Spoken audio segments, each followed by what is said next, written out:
Hello friends, welcome you online BA classes. आपके लिए एक नया वीडियो।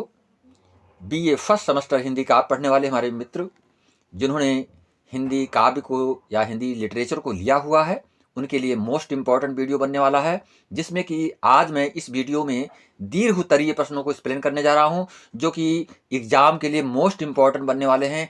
खास करके महात्मा गांधी काशी विद्यापीठ वाराणसी के लिए ये वीडियो मोस्ट इम्पॉर्टेंट होने वाला है, तथा अन्य यूनिवर्सिटियों में जहाँ पर एग्ज़ाम स्टार्ट हो रहे हैं या स्टार्ट हो चुके हैं, वहाँ के लिए मोस्ट इम्पॉर्टेंट वीडियो हमारा बनेगा। इसमें मैं आपको 2 लॉन्ग आंसर टाइप क्वेश्चंस दे रहा हूं, जो कि सेक्शन सी में पूछा जाता है, यानी खंड सा से संबंधित क्वेश्चन होते हैं, जिसमें कि आपको 2 क्वेश्चंस करने होते हैं। तो हम 2 क्वेश्चंस आपके लिए लेकर के आया हूं, जो कि मोस्ट इंपॉर्टेंट बनेगा।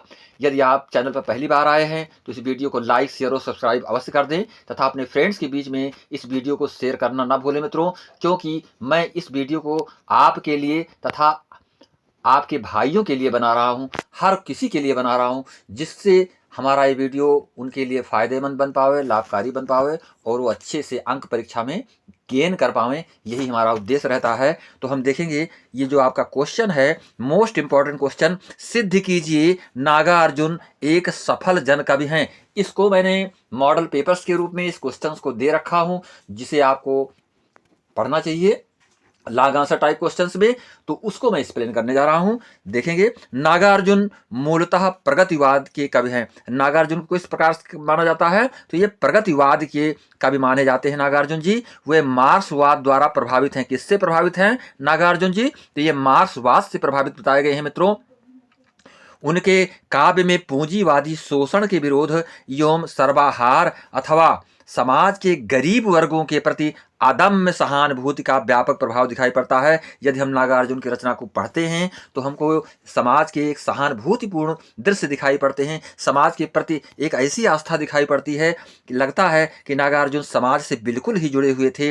नागार्जुन ने जो कुछ लिखा है वह जनता और जनमानस के लक्ष्य करके लिखा है मित्रों। जो भी रचना इन्होंने की है वो ऐसा लग रहा है कि जनमानस को लक्ष्य करके उन्होंने इस रचना को किया हुआ है। वह शोषित जनता के मूल कवि हैं। शोषित का मतलब होता है पीड़ित, दुखित और तंग समाज में रहने वाली जो जनता होती है मित्रों, उसके लिए मूल कवि माने गए हैं कौन? नागार्जुन जी। उनकी कविताएं लाखों करोड़ों लोगों की जिंदगी के बारे में है। मोस्ट इंपॉर्टेंट लाइन पूरी तरह से आप समझेंगे मित्रों कि लाखों करोड़ों लोगों की जिंदगी के बारे में उनकी कविता है। किसी व्यक्तिगत रूप से लिखी गई कविता वो नहीं है कि किसी विशेष जीवन के लिए ही हो, लाखों करोड़ों लोगों की जिंदगी को बदलने वाली कविता है जो उन्होंने लिखा है, तो रचना की है। उनका दुख समूची पीड़ित मानवता का दुख है। प्रेत का बयान, रचना आप ध्यान देंगे, प्रेत का बयान कविता प्राइमरी स्कूल के एक मास्टर का बयान ना होकर स्वाधीन भारत के उन लोगों की दुख भरी कहानी है जो गरीबी की रेखा के नीचे रहकर जीवन यापन करते हैं। नहीं भूलना है इस बात को मित्रों। हैं और भूखे रहकर भी जिंदगी बने रहते हैं, यानी भूखे रह करके भी वो जिंदा बने रहते हैं। ये तथ्य इसमें मिला हुआ है, अर्थात इसे एक चमत्कार मानते हैं। क्या मानते हैं? एक चमत्कार के रूप में हम इसको समझते हैं। हमारे सहृदय जन भी ऐसा ही सोचते हैं। जो भी सहृदय जन होते हैं, जो सहृदय वाले व्यक्ति होते हैं, जिनके अंदर हृदय की पीड़ा समझने की क्षमता होती है, किसी की पीड़ा को समझने की क्षमता होती है मित्रों, उसी को सहृदय व्यक्ति कहा जा सकता है। कि भूखा रहकर आदमी क्या कभी जिंदा रह सकता है? ध्यान देंगे इस लाइन को। हमारे सहृदय जन भी ऐसा ही सोचते हैं कि भूखा रहकर आदमी क्या कभी जिंदा रह सकता है। वस्तुतः वे जानते ही नहीं हैं कि भूख नाम की कोई चीज भी होती है इस दुनिया में। मोस्ट इंपॉर्टेंट, पूरी तरह से आपको समझना है मित्रों।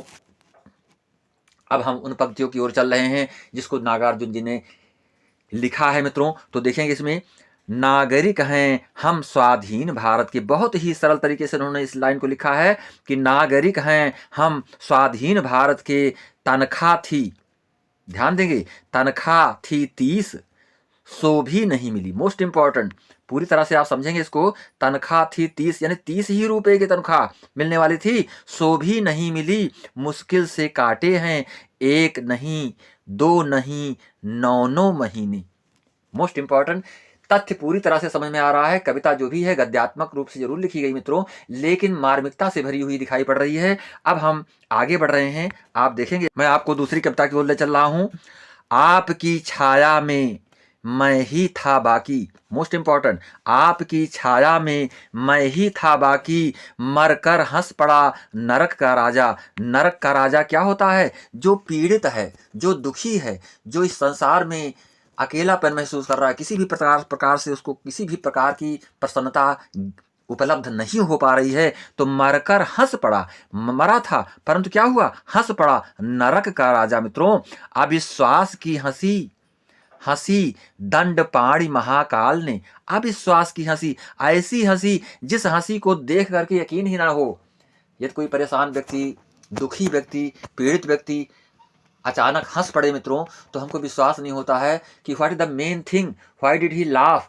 हमको सोचना पड़ता है कि वो क्यों हंसा, उसके हंसने का कारण क्या है, रीजन क्या है। इसके विषय में हमको बहुत गहराई से सोचना पड़ता है, लेकिन उसके पीछे बहुत गहरा राज होता है। इस बात को यहाँ पर बताने का प्रयास किया है नागार्जुन जी ने। वाह भाई वाह, वाह भाई वाह। क्या कहा नागार्जुन जी ने? वाह भाई वाह, तो तुम भूख से नहीं मरे, किंतु आगे देखिएगा, किंतु भूख या क्षुधा नाम है हो जिसका। आगे बता रहे हैं, किंतु भूख व जिसको क्षुधा कहते हैं। क्षुधा का मतलब होता है, क्षुधा भी तृप्त करने का साधन मनुष्य के अंदर जैसे भूख होती है ना, तो उसी को कहते हैं। किंतु भूख या क्षुधा नाम हो जिसका, ऐसा किसी व्याधि का पता नहीं हमको। कि क्षुधा भी कुछ होती है, भूख भी कुछ होती है, इसका हमें कुछ पता ही नहीं। तो इस भावना को लेकर के, इस विचार को लेकर के नागार्जुन जी ने रचना की है, जो कि समाज के प्रत्येक व्यक्ति को पूरी तरह से संवेदना से युक्त कर देती है। मित्रों, देखेंगे यहाँ पर जनता की व्यथा, उनकी कविता में जन व्यथा के बीच काफी पास पास बोए गए हैं। उनकी कविताएं जन सामान्य के तारतम्य की कविताएं हैं, कविता है। साथ ही उन्हें जनता की अदम्य शक्ति में आस्था और विश्वास है। हरिजन गाथा इसका ज्वलंत प्रमाण है। मित्रों, हरिजन गाथा में इन्होंने लिखा है, अहे देखना इसके डर से थर थर कांपेंगे हत्यारे। अहे देखना इसके डर से थर थर कांपेंगे हत्यारे, श्याम सलोना यह अछूत शिशु हम सबका उद्धार करेगा।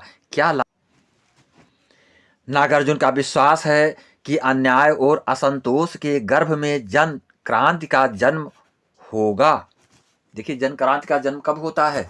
जब वो पीड़ित होती है, जनता जब पीड़ित होती है, दुखी होती है, अत्याचार को सहन नहीं कर पाती है, तो उस समय क्या होता है?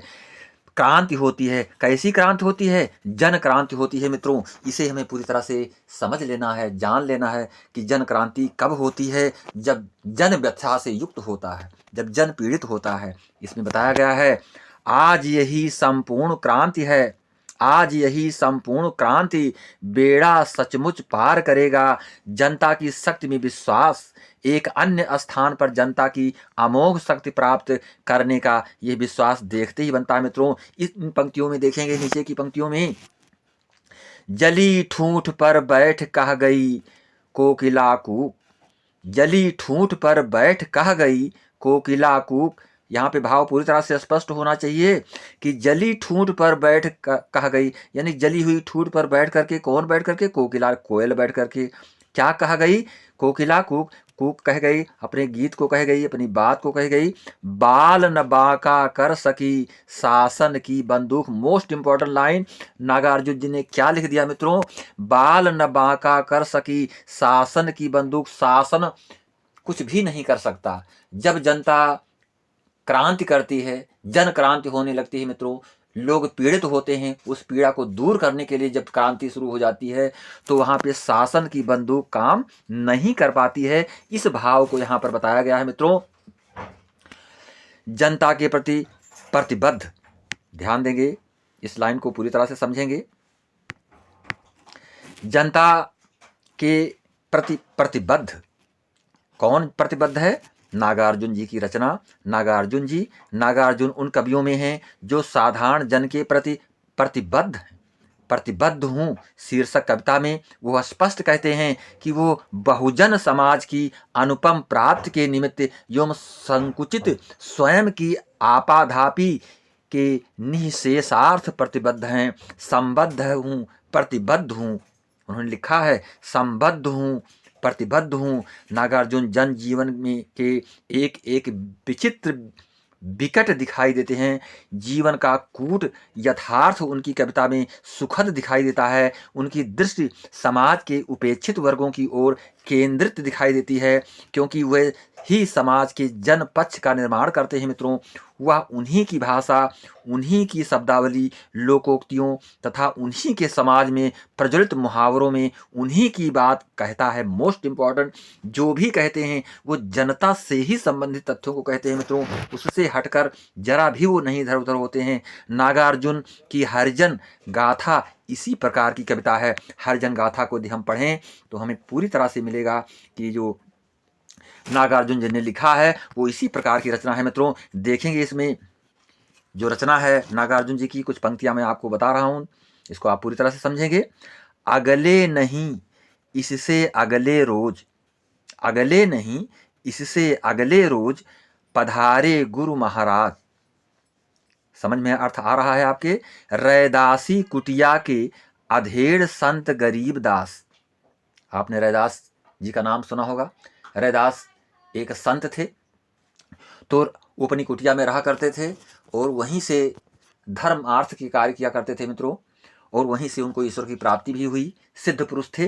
तो रैदासी कुटिया के अधेड़ संत गरीबदास, बकरी वाली गंगा जमुनी दाढ़ी थी। उनका परिचय दिया जा रहा है। बकरी वाली गंगा जमुनी दाढ़ी थी। लटक रहा था गले में से अंगूठा नुमा जरा सा टुकड़ा तुलसी काठ का। मित्रों, उनके गले में और कोई किसी प्रकार का आडंबर नहीं था।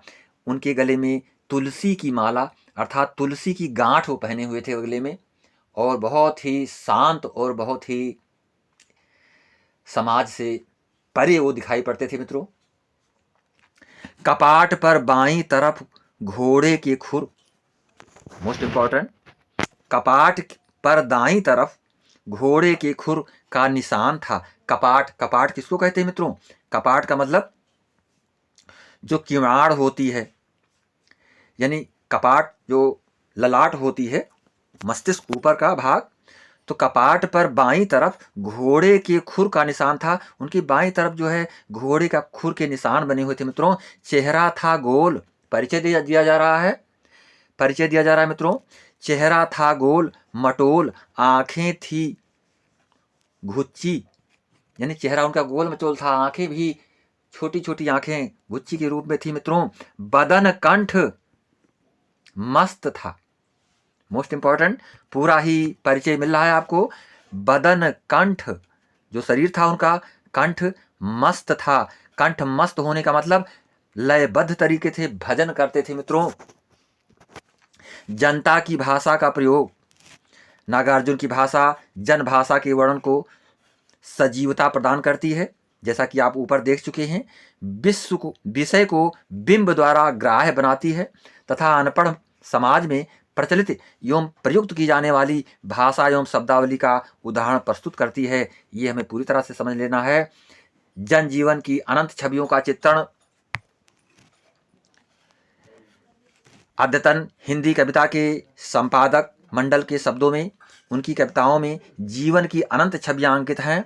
वह कहाँ नेवले, वह पूरी तरह से इसको हम समझेंगे। वह कहीं नेवले सुअर और सांड को अपनी भावभूमि में समेटते हैं और कहीं ग्रामीण अंचल की प्रकृति को, जैसा कि आपको इस कविता में मिलेगा। मित्रों, आ गई हो होली वाले, आ गई हो होली वाले सुपर मौज के मूड में, और इस तरह जिंदा झाके दिए गए हों।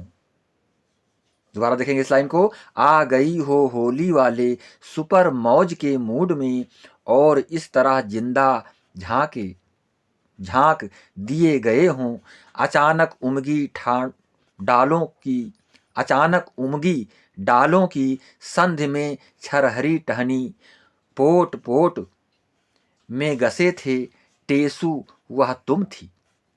मोस्ट इंपॉर्टेंट लाइन, एक प्रतीकात्मक कविता मित्रों। एक ऐसा दृश्य प्रस्तुत किया जा रहा है जिसमें जिसको कि एक स्त्री ऐसे मौके पर जाती है होली के मौके पर, तो उसी की भेंट में इस बात को लिखा गया यहाँ पे, तथा सिंदूर तिलकित भाल की। ये पंक्तियां आप देखेंगे मित्रों, इससे और आप स्पष्ट रूप से समझ पाएंगे।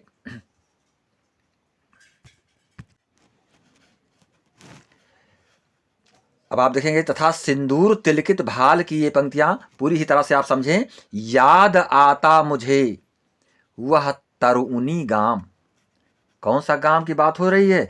तरुणी गाम। याद आती लीचियां व आम, याद आते मुझे मिथिला के रुचिर भूभाग। नागार्जुन ने सामाजिक एवं राजनीतिक संदर्भ में उपेक्षित वर्ग को रखकर देखा मित्रों, फलता उनकी भावभूमि जनता की भावभूमि बन गई है। उसमें भूख, बाढ़, अकाल, अभाव, अत्याचार, शोषण एवं उनके विरोध के वर्णन भरे पड़े हैं। आश्चर्य नहीं, उसमें विभत्सता का समावेश भी हो गया है। प्रस्तुत संकलन में प्रेत का बयान और हरिजन गाथा, ऐसी ही कविताएं हैं मित्रों। जन भाषा का प्रयोग देखेंगे नागार्जुन जी की रचना में। जन भाषा का जो प्रयोग किया गया, नागार्जुन उन सेनानियों को प्रणाम करते हैं जो स्वतंत्रता की बेदी पर बलिदान हो गए और जिन्हें न कोई जानता है और न कोई याद करता है। मोस्ट इंपॉर्टेंट लाइन मित्रों, ऐसे शहीद जिन्होंने देश के प्रति अपनी जान दे दी, अपने आप को देश के लिए कुर्बान कर दिया, उनका हम बहुत से शहीद ऐसे हैं उनका नाम नहीं जानते, उनको हम प्रणाम करते हैं, इस बेदी पर बलिदान हो गए हैं। ये कहते हैं कि जिन्हें कोई नहीं जानता और न कोई याद करता है, मैं उन्हें प्रणाम करता हूँ। कुछ ही दिन बीते हैं फिर भी यह दुनिया जिनको गई भूल, उनको प्रणाम। नागार्जुन जी की भावना, नागार्जुन की सोच को आप देखें कि जिन्हें कोई नहीं प्रणाम करता है, मैं उन्हें प्रणाम करता हूँ। कुछ ही दिन बीते हैं फिर भी यह दुनिया जिनको गई भूल, उनको प्रणाम। आप जहाँ रह रहे हैं, जिस जगह रह रहे हैं, जिस देश में रह रहे हैं, उस देश के लिए जो अपने आप को कुर्बान कर दिए हैं, उन्हें हम भूल जाएं, एक कवि के लिए ये गरिमा की बात नहीं होती। उसी को संबोधित करते हुए नागार्जुन कहते हैं कि मैं उन्हें कैसे भूल सकता हूँ, अर्थात मैं उन्हें ही याद करता हूँ। आगे देखेंगे, इनके बिंब सीधे साधारण जनता के परिवेश से चुने गए हैं। यथा देखेंगे यहाँ पर, भूमिहीन बंधुआ मजदूरों के घर में। बंधुआ मजदूर आप जानते हैं, ऐसे मजदूर जो कहीं जा नहीं सकते, कुछ और कमा नहीं सकते, किसी के ही मुरीद रहते हैं, जहाँ रहते हैं वहीं के लिए होते हैं मित्रों। उनकी ज़िंदगी वहीं बीत जाती है, चाहे वो कम में हो, चाहे वो किसी भी रूप में हो, चाहे कमी के रूप में उनकी जीवन में जो भी उपलब्धियां हों वो कमी ही बनी रहे, लेकिन उनको अलग नहीं जाने का अख्तियार होता है, वो अलग जा ही नहीं पाते हैं। तो उसी बात को बता रहे हैं, एक बेबस व्यक्ति की बात बता रहे हैं। भूमिहीन बंधुआ मजदूरों के घर में जीवन गुजारेगा हैवान की तरह, यह कौन जहाँ तहाँ बन मानुष जैसा आ पेटा रहेगा, अधनंगा डोलेगा, तोतला होगा कि साफ साफ बोलेगा। पूरी ही बातें यहाँ पर सारगर्भित है मित्रों, पूरी तरह से आप समझेंगे। बहुत ही मार्मिकता से भरी हुई ये कविता है। जन सामान्य से जुड़े बिंबों का प्रयोग, अब आप देखेंगे जन सामान्य से बड़े बिंबों का प्रयोग किया गया है। नागार्जुन की कविता जन सामान्य के बिंब प्रस्तुत करती है।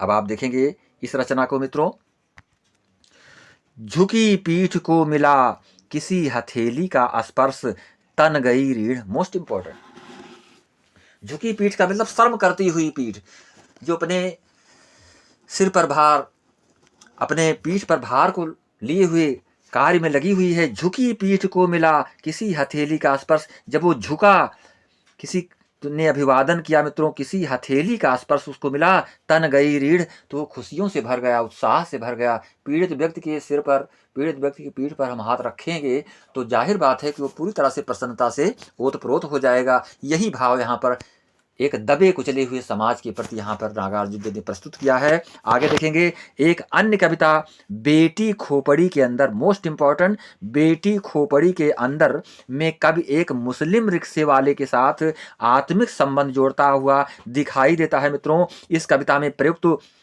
गु खूसट काले आदि भेदस शब्द कवि को समाज के निम्नतम वर्ग के साथ जोड़ते हुए दिखाई देते हैं। उपसंहार आप देखेंगे, यह कथन सर्वथा सत्य एवं सार्थक है कि नागार्जुन हिंदी के जन कवि हैं। इस कथन से हम अलग नहीं हट सकते कि नागार्जुन जन कवि माने गए हैं, वह जनता के सहस्त्रों मूर्स के कवि हैं। अतः डॉक्टर दुर्गा प्रसाद ओझा की निम्न पंक्तियां ठीक प्रकार से प्रतीत होती है मित्रों। डॉक्टर दुर्गा प्रसाद ओझा जी ने जो पंक्तियों में लिखा है वो आपके लिए मोस्ट देखेंगे। डॉक्टर दुर्गा प्रसाद ओझा जी ने क्या लिखा, निम्न पंक्तियां ठीक ही प्रतीत होती हैं। नागार्जुन व्यक्ति नहीं हैं, एक समूचा जनचरित्र हैं। किताबी लोग दबी जुबान से और कई बार खुले तौर भी नागार्जुन की धुरीहीनता पर आसान टिप्पणी कर देते हैं, और वे लोग, जबकि नागार्जुन इसलिए नागार्जुन हैं कि वे जनता के विवेक का ही नहीं, उनके आवेशों का भी, उसके खूबियों का ही नहीं, कमजोरियों का भी, शाश्वत का ही नहीं, तत्काल का भी, शोषण का ही नहीं, राग और सौंदर्य का भी प्रतिनिधित्व करते हैं। Most important line doctor Durga Prasad Ojha ji ने लिखा है मित्रों, जो कि चिर स्मरणीय रहेंगी ऐसे दबे कुचले समाज के लोगों के प्रति जो इन्होंने लिखा है। नागार्जुन के भाव को पूरी तरह से इन्होंने अपने शब्दों के माध्यम से पुष्ट किया है। अब मैं आपको अगले क्वेश्चन की ओर ले चल रहा हूं मित्रों। जो अगला क्वेश्चन आपका है ये भी मोस्ट इंपॉर्टेंट क्वेश्चन है। सूफी संत जायसी के विषय में क्वेश्चन किया जा रहा है। जायसी सौंदर्य के कुशल चितेरे हैं। मोस्ट इंपॉर्टेंट क्वेश्चन अवश्य आएगा एग्जाम में मित्रों। इस कथन की समीक्षा कीजिए, आपको पूरी तरह से इसको पढ़ना है। सौंदर्य, अब आप देखेंगे नागार्जुन के पश्चात जायसी जी के बारे में, सौंदर्य सुंदर वस्तु की भावना ही है। कुछ वस्तुएं हमारे मन में आते ही हमारी सत्ता पर अधिकार कर लेती हैं। हम उन वस्तुओं की भावना के रूप में ही भी परिणित हो जाते हैं। हमारे अंतर सत्ता की यही तदाकार परिणित सौंदर्य की अनुभूति है। पूरी तरह से इस बात को आचार्य रामचंद्र शुक्ल जी ने कहा मित्रों, जिसको कि जायसी सौंदर्य के कुशल चितेरे हैं। इस पर आपको एक कोटेशन, ये डिफिनीशन, ये परिभाषा लर्न करनी है। इसे यदि आप लिख देते हैं तो आपको पूरे का पूरा नंबर मिल जाएगा। जायसी प्रेम मार्ग के प्रवर्तक सूफी कवि थे। प्रेमी जन प्रथमता अपने प्रिय के बाह्य रूपाकार से प्रभावित होकर ही प्रेम क्षेत्र में प्रवेश करते हैं। मोस्ट इंपॉर्टेंट लाइन, प्रेम क्षेत्र में कौन प्रवेश करता है? जो प्रेमी जन होते हैं, प्रेमी जन प्रथम रूप से अपने प्रिय के बाह्य रूपाकार से प्रभावित होकर, जो बाह्य रूप होता है उसी से सबसे पहले प्रभावित होते हैं मित्रों, और तभी वो प्रेम क्षेत्र में प्रवेश करते हैं। आशयतः प्रेम और सौंदर्य, जो प्रेम और सौंदर्य हो, बहुत ही बारीकी से समझने का प्रयास करेंगे, आपको ये सारी चीज़ें समझ में आ जाएंगी। प्रेम और सौंदर्य की बात की गई है, तो जहाँ प्रेम होता है वहाँ सौंदर्य हो सकता है, जहाँ सौंदर्य होता है वहाँ प्रेम होता है। ये अन्योन्याश्रित हैं, एक दूसरे से अलग नहीं किए जा सकते मित्रों। यहाँ पे तमाम सारे क्वेश्चंस उठ सकते हैं, परंतु आपको ये जानना है कि प्रेम और सौंदर्य एक दूसरे के पूरक हैं, एक दूसरे पर आश्रित हैं, इसको हम अलग कर ही नहीं सकते। उक्त सिद्धांत लौकिक जगत और पारलौकिक जगत में समान रूप से लागू होता है, चाहे वो लौकिक जगत हो जहाँ हम जी रहे हैं या पारलौकिक जगत हो, दोनों के लिए ये महत्वपूर्ण होते हैं। संत काव्यधारा के निर्गुण कवि परम ब्रह्म के तेज से चकाचौंध हैं, तो सगुण कवि भी अपने आराध्य के विलक्षण रूप सौंदर्य के प्रति आसक्त है। यानी सगुण और निर्गुण दोनों की बातें यहाँ बताई जा रही हैं। और जायसी ने भी अपनी प्रसिद्ध कहा काव्य पद्मावत में पद्मावत के रूप सौंदर्य का भावमय चित्रण किया है। मित्रों, यदि आपने पद्मावत का अध्ययन किया होगा तो पूरी ही तरह से आपको समझ में आ गया होगा कि जायसी जी ने किस सौंदर्य का वर्णन वहाँ पे बताया है, कैसा उन्होंने पद्मावत को अपने आप में एक ऐसा महाकाव्य सिद्ध कर दिया जो वास्तव में एक सौंदर्य का प्रतीक और भाव और प्रेम का प्रतीक दिखाई पड़ा। मित्रों, पद्मावत के मानसरोदक खंड में जायसी की सौंदर्य दृष्टि चरमावस्था को प्राप्त हुई है। अब आप पूरी तरह से समझेंगे कि सूफी धर्म में प्रेम तत्व की प्रधानता है।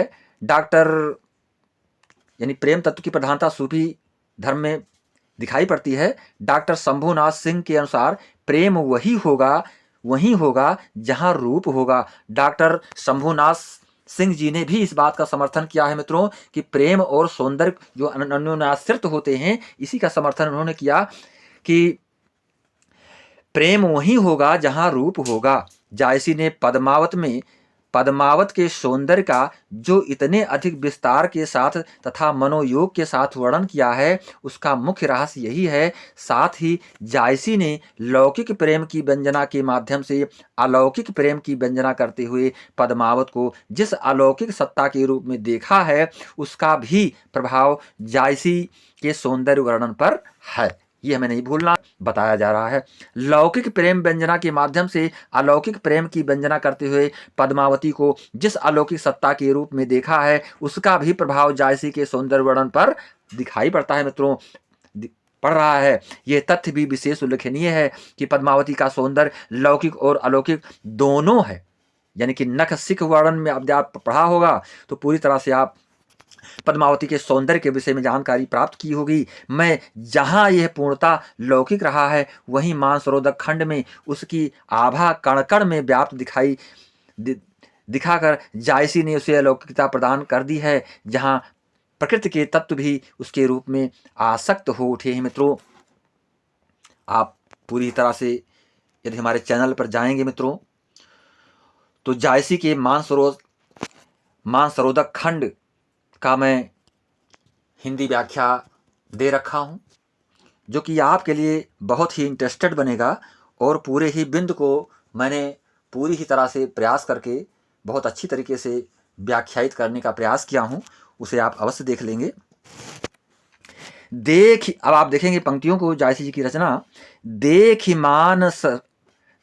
मान सर रूप सुहावा, हिये हुलास पुरइन होई छावा, गा आंधियार रैन मस छूटी, भा भिनसार किरण रब फूटी। मोस्ट इंपॉर्टेंट, देख मान सर, मान सरोवर को देख करके रूप सुहावा, उसके जो रूप है, उसकी जो सुंदरता है, वो बहुत ही ज्यादा सुंदरतम दिखाई पड़ने लगी। हिये हुलास, हृदय में बहुत ही प्रसन्नता हो गई। पुरैन होई छावा, जैसे पुरैन जो होती है, जो तालाब में नदी में होती है पुरैन मित्रों, तो पुरैन की तरह वो हृदय में प्रसन्नता छा गई। गा आंधियार, जो दुख थे, जो पीड़ा थी, वो हमारी दूर होती दिखाई पड़ रही है। रैन मस छूटी, ऐसा लगा कि दुख रूपी कष्ट रूपी जो रात्रि थी वो हमसे बहुत दूर हो गई है। भा भिनसार किरण रब फूटी, और ऐसा लगा कि सुंदरता का उदय हो गया है, प्रसन्नता का उदय हो गया है। प्रसन्नता का तात्पर्य यहाँ भिनसार से लिया जा रहा है मित्रों। भा भिनसार किरण रब फूटी, जब रब की जो किरण जो थी, जब प्रसन्नता रूपी किरण उस मानसरोवर की जो दृश्य थे, जब वो पड़े तो हमारे दुख रूप जो भी थे वो हमसे बहुत दूर हो गए। हम अपने आप को प्रसन्न दिखाई पड़ने लगे, प्रसन्नता का अनुभव करने लगे। इस विचार को यहाँ पर प्रस्तुत किया गया है मित्रों। आगे देखेंगे, जायसी की सौंदर्य दृष्टि विलक्षण इस अर्थ में है कि उन्होंने मानवीय सौंदर्य को प्रकृति सौंदर्य से उपमित किया है, और यही सौंदर्य अंततः लौकिक सौंदर्य हो जाता है। आगे देखेंगे मित्रों, कहा मान सर चाह सुपाई, पारस रूप यहाँ लग आई, भा निर्मल तिन पायन पर से, पावा रूप रूप के दर से। मोस्ट इंपॉर्टेंट, पूरी ही तरह से आपको पढ़ने के योग्य है ये जो रचना है जायसी जी की मित्रों। अब आप देखेंगे, इसकी पश्चात मैं आपको एक्सप्लेन कर रहा हूं। जायसी सौंदर्य चित्रण करते समय करते करते सहसा आध्यात्मिकता का संकेत देने लगते हैं। मित्रों, सखियों सहित पद्मावती सरोवर तट पर स्नानार्थ गई हुई है। सरोवर को देखकर वो पीड़ा कौतुक करती है और कह उठती है। क्या कहे उठती है मित्रों, देखेंगे। हे रानी मकु देखु बिचारी, यही नैहर रहना दिनचारी, जो लगी आहे पिता कर राजू, खेल लेहु जो खेलन आजू। मोस्ट इंपॉर्टेंट क्या कहती है पद्मावती मित्रों कि हे रानियों, हे रानी, हे पद्मावती, मुंह को देख बिचारी, जो देख करके पूरा तो सब विचार कर लो कि यह नैहर रहना दिनचारी, ये नैहर, ये जो संसार है क्या है, तुम्हारा नैहर है। इस नैहर में 2-4 दिन ही रहना है। जो लगी आहे पिता कर राजू, जब तक पिता का राज रहता है। आप पूरी तरह से समझ सकते हैं इसको मित्रों कि जो भी लड़कियां होती हैं वो अपने घर पर तभी तक रह सकती हैं, अच्छी तरीके से रह सकती हैं, जब तक उनके पिता होते हैं। नैहर का तात्पर्य उनका जो घर होता है। और जब खेल ले हूँ तो घर पर जो रहती हैं, अपने नैहर पर रहती हैं, तो पिता के साथ रहती हैं, तो जो चाहें जिस तरह से वो खेल सकती हैं, जा सकती हैं, उन पर किसी प्रकार का अंकुश नहीं रहता है। लेकिन जब वो ससुराल चली जाती हैं, ससुराल का तात्पर्य यहाँ पर है परब्रह्म ईश्वर के पास, यानी ईश्वर के पास चले जाते हैं। जब वो उनका शरीर छूट जाता है तो खेल लेहूँ जो खेलत आजू, जब वो आत्मा परमात्मा से मिल जाती है मित्रों, पति के घर चली जाती है, तो वो उसके बस में हो जाती है। उनको फिर इस तरह से स्वच्छंद रूप से खेलने का अवसर प्राप्त नहीं होता है। इसी भाव को यहाँ पर जायसी जी ने लिखा है मित्रों। आगे देखेंगे। पद्मावती सरोवर के तट पर आती है और आते ही अपने जूड़े को खोलकर बोली, बालों को क्या करती है, बिखरा देती है। बालों के बिखरते ही घटा घिर जाती है। यहाँ जायसी यद्यप अधिकथन करते हैं मित्रों, लेकिन इस अति में निहित धारणा पद्मावती को अद्यता प्रदान करती ही है मित्रों। देखेंगे इसमें, इस पंक्ति को देखेंगे। सरोवर तीर पद्मिनी आई, खोपा छोरी केश अमकुलाई।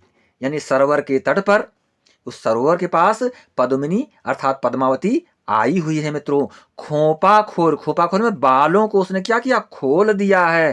केस मुकुलाई, और जब बाल को खोल दिया, उस जो बाल जो बांधा जाता है मित्रों एक तरह से गोला, तो उसको जब खोल दिया तो केस मकुलाई, तो उसका पूरा केस जो बाल था वो क्या हो गया, बिखर गया है। इस बात को यहाँ पर जायसी जी प्रस्तुत कर रहे हैं मित्रों। पूरे ही दृश्य को पूरी तरह से आप समझते हुए एक चित्रात्मक ढंग से आप समझें इसको। आगे बढ़ रहे हैं, देखेंगे इस रचना को मित्रों।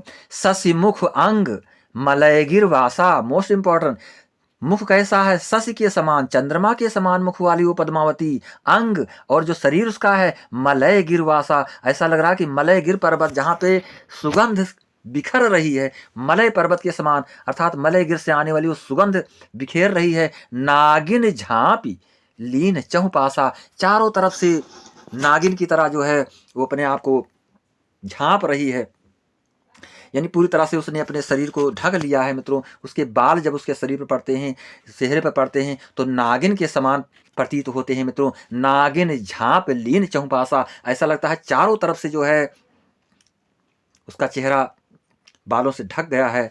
सरवर रूप विमोहा हिये हिलो रही ले, पाँव छुए मकु पाँव यही मिस लहरही दें। पूरी ही तरह से पद्मावती के वर्णन को यहाँ पर दिखाया है जायसी जी ने मित्रों। जायसी के सौंदर्य निरूपण में कहीं कहीं अश्लीलता भी आ जाती है, उदाहरण द्रष्टव्य है। देखेंगे मित्रों क्या अश्लीलता आ गई है, देखेंगे इस लाइनों में।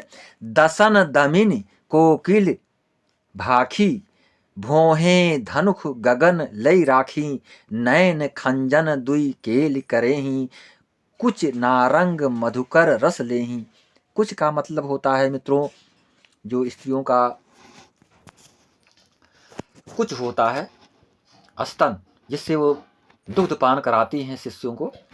तो यहाँ पे कुछ नारंग, उसका रंग कैसा बताया गया, नारंगी के समान, नयन खंजन के समान मित्रों। भोहे धनुख, तिरछी भोहे, दसन दामिनी, दसों जो इंद्रियां हैं, 5 काम इंद्रिया, 5 ज्ञान इंद्रियां। तो यहाँ पर दसन दामिनी, कोकिल भाखी, ले राखी, ये सारी पंक्तियाँ जो है एक तरह से जो है अश्लीलता को प्रकट कर रही हैं मित्रों। पूरी तरह से एक्सप्लेन करेंगे तो समय बहुत लग जाएगा। हम आगे बढ़ रहे हैं। जायसी पद्मिनी नायिकाओं के रूप सौंदर्य का भावमय चित्रण करते करते नीत वाक्य भी कह देते हैं मित्रों। पद्मावती सखियों के साथ कीड़ा कौतुक में रत है, अचानक एक सखी का हार खो जाता है मित्रों। मोस्ट इंपॉर्टेंट, एक सखी का क्या हो जाता है? हार खो जाता है, वो दुखी होती है। इस पर जायसी टिप्पणी करते हैं मित्रों। क्या कहते हैं? यहाँ पे नीत वाक्य की बात कही गई है। लागी सब मिल हेरें, लागी सब मिल हेरें, बूढ़ी बूढ़ी एक साथ, बूढ़ी बूढ़ी एक साथ, बूढ़ी बूढ़ी कर, क्योंकि सरोवर में स्नान कर रही हैं तो बूढ़ी बूढ़ी एक साथ का मतलब उसमें डुबकी लगा करके हार को ढूंढने लगी हैं मित्रों। कोई उठी मोती ले, कोई उठी मोती ले, को घोंघा हाथ, किसी के हाथ में मोती आती है, जब डुबकी लगाती है तो हाथ में आ जाती है मोती। और किसी के हाथ में घोंघा, आपने जानते होंगे मित्रों, ये ताल या जलाशय में पाए जाते हैं घोंघा। किसी के हाथ में घोंघा आ जाते हैं तो वो भी लेकर के ऊपर चली जाती हैं, क्योंकि उनको हार खोजना है। अब पानी के अंदर उनको पता नहीं चलता कि हम हार ले रहे हैं या घोंघा को ले रहे हैं। तो यहाँ पे नीत वाक्य दिखाई पड़ रहा है। निष्कर्षतः कह सकते हैं कि जायसी रूप सौंदर्य के कुशल पारखी है मित्रों। सौंदर्य अनुसंधान की प्रक्रिया में वो एक भी अवसर हाथ से जाने नहीं देते हैं। इस बात को हमें नहीं भूलना है। तो हम इस क्वेश्चंस के अंतर्गत जिन जिन पॉइंटों को आपको एक्सप्लेन किए हूँ मित्रों, आपके लिए मोस्ट इम्पॉर्टेंट हैं और पूरी ही तरह से आप इसको समझ करके लिखने का प्रयास करेंगे। सारी बिंदुवार तथ्य बताए गए हैं, बहुत ही इम्पॉर्टेंट तरीके से आपको समझना है इसको, और एग्ज़ाम में आने ही वाले हैं। और एग्ज़ाम के पश्चात आप हम पर कमेंट करेंगे। हमारी इस वीडियो पर जो भी आपको जो भी चीज़ें मिली हैं और जो भी आप ग्राह्य कर पाए हैं, अवश्य कमेंट के रूप में लिखेंगे। और मैं यही ईश्वर से प्रार्थना करूंगा कि आप जो है फर्स्ट सेमेस्टर के पश्चात सेकंड सेमेस्टर में जाएं, क्योंकि मैं सेकंड सेमेस्टर का वीडियो डालने ही वाला हूं। ये वीडियो मेरा लास्ट है फर्स्ट सेमेस्टर का, इसके पश्चात मैं सेकंड सेमेस्टर का वीडियो डालना प्रारंभ करूंगा। तमाम सारे वीडियो हमारे पढ़ चुके हैं और वीडियो जो पढ़ने हैं वो कंटिन्यूसली पढ़ते रहेंगे। यदि आप सेकंड सेमेस्टर में जाएं तो अवश्य ही हमारे चैनल को सब्सक्राइब करेंगे और उसको पूरी तरह से देखेंगे। तो मैं चाहूँगा कि इसी के साथ आप कमेंट के रूप में आप हम तक अपनी प्रतिक्रिया को अवश्य प्रेषित करेंगे। ऑनलाइन बी क्लासेस में यू आर ऑलवेज वेलकम। नमस्कार, जय हिंद, जय भारत।